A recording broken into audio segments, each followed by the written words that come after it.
As the sun began to dip below the horizon, casting long shadows across Yusuf's study-filled room, textbooks and notes lay scattered around him like autumn leaves.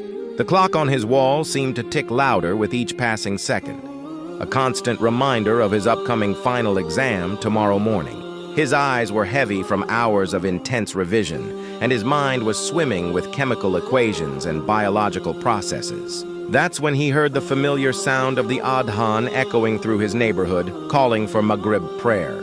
Yusuf's heart tightened. He had already missed Asr prayer, convincing himself he'd make it up later.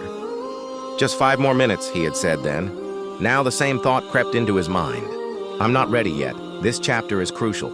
I can pray later," he whispered to himself. But something felt different this time. He remembered his mother's words from years ago. When you're most pressed for time, that's when prayer becomes most precious. Looking at his watch, then at his books, Yusuf took a deep breath and made his choice. He stood up, performed his wudu, and laid out his prayer mat. As he raised his hands for takbir, a strange sense of peace washed over him. In those precious moments of sujud, pressing his forehead against the prayer mat, all his anxiety seemed to melt away.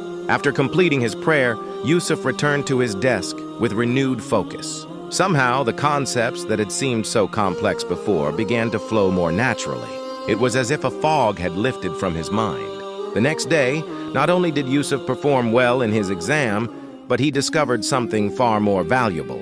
He had learned that success doesn't always mean choosing between worldly duties and spiritual obligations.